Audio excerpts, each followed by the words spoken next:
Hey guys, today we're looking at a game that is the definition of a hidden gem. It's grabbed by the Ghoulies on the original Xbox. Created by Rare, specifically the team behind the Banjo-Kazooie games, Ghoulies is a clever and unique take on the 3D beat-em-up genre. You control a guy named Cooper. He and his girlfriend Amber are out hiking when they get caught in a storm. Looking for shelter, Amber suggests that they take refuge in a creepy old mansion.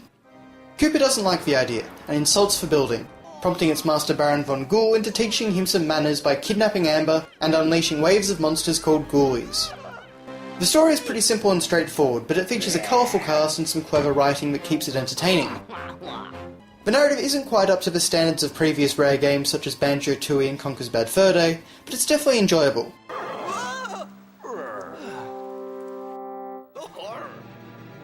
Now unsurprisingly, the bulk of this 3D beat-em-up game involves beating things up, but not in the way you might be used to. Ghoulies has a very unusual control scheme, as rather than pressing buttons, you use the right analog stick to attack.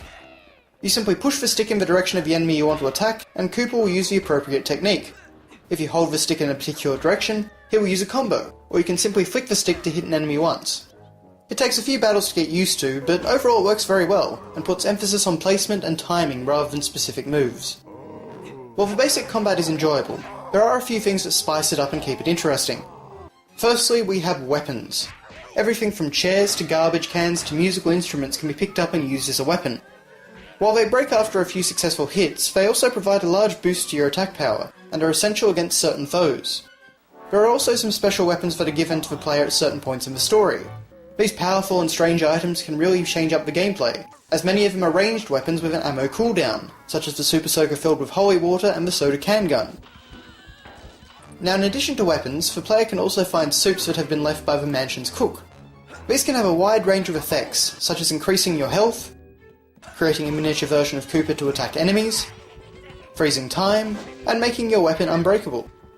These really add a lot to the battles, as deciding when to activate a particular ability is crucial to your success later in the game. The final element that mixes up the combat is the challenge system.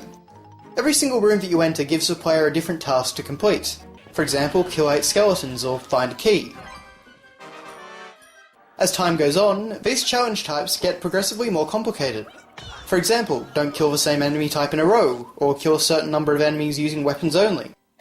Every room is different, and this system helps to make each encounter feel fresh.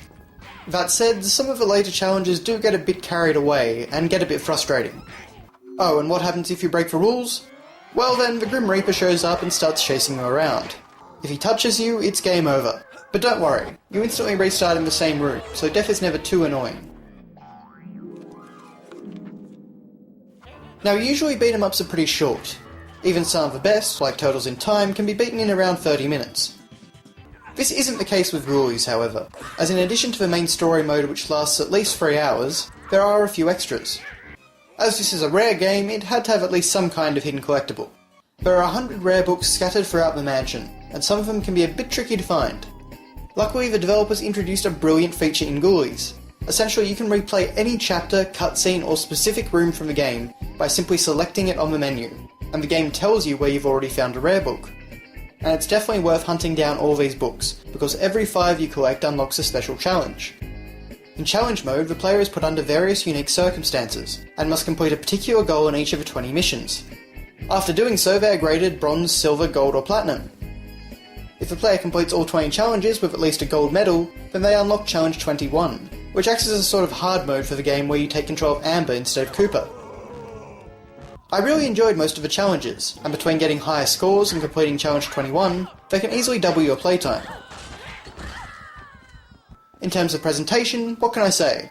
For a game on the original Xbox, it looks fantastic, and due to its art style, it still holds up well today. I particularly want to draw attention to the wide range of Ghoulies you encounter, all the great character animations, and the lighting and reflection systems. The music and sound effects are also top-notch, the soundtrack being composed by Grant Kirkhope of Banjo and GoldenEye fame. The music covers a lot of different styles and genres. There's even a nod to silent film music during the cutscenes. Now there's one last thing I want to mention, and that's that Ghoulies makes a noticeably good use of the Xbox controller's rumble feature. It consistently adds an extra emphasis to every punch and kick, and is also used in a handful of other creative ways, such as representing Koopa's heartbeat. This isn't something that usually gets discussed, but it stood out to me. Grabbed by the Ghoulies is one of those rare games, pun intended, that really took me by surprise. I didn't know what I was getting into, but what I found has turned me into a big fan. Whether you're an old Rare supporter searching through the company's library, you're hunting for hidden gems on the Xbox, or you just want a really fun game, I can happily recommend Grabbed by the Ghoulies. And the best part? It won't cost you much either. Grabbed by the Ghoulies gets an 8 out of 10.